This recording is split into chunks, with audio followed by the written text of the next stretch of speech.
probably most of you may not even heard. This just happened in the last 15 or minutes or so.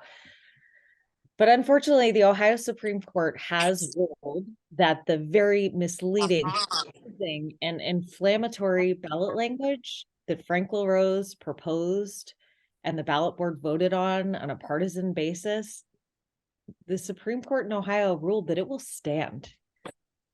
They made one tiny minor tweak to the language that most people wouldn't even notice, but they have made the decision to endorse. Unfortunately, the Supreme Court, is also very partisan.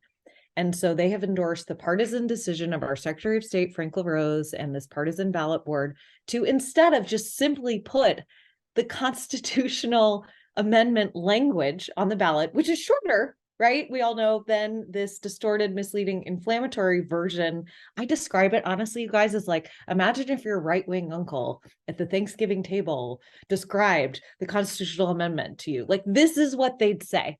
And this is now what, unfortunately, the Ohio Supreme Court has decided to put on the ballot. But here's what you all know, and what we need to make sure Ohio voters all know.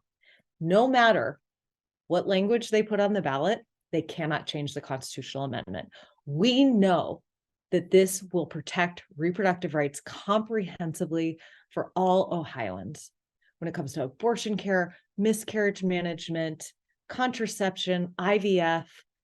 And it's so reasonable in terms of putting those decisions not in the hands of government and politicians, but in the hands of women and our families. These are personal decisions that we make with our doctors, with our families, with our spiritual leaders.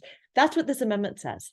And they know that that is so popular that they can't possibly put that language on the amendment, that instead they need to put this inflammatory, misleading version in the hopes, they're hoping that somehow they can mislead and confuse voters enough to convince them to vote in a way that's actually inconsistent with their beliefs and values. So that creates an enormous task. I'm going to take it as an opportunity. I know the power that you all have shown when we came together and we collected all those signatures to do the miracle upon miracles that, people outside of Ohio said they could never do that in 3 months. They could never collect 700,000 signatures to put reproductive freedom on the ballot in Ohio that voted for Trump. That can't happen. And so now they're saying, look at that state, that's rigged. But we know how to break through all that. You all have done it before, and now we're going to do it again. And I see a huge opportunity here. Actually, this is on us.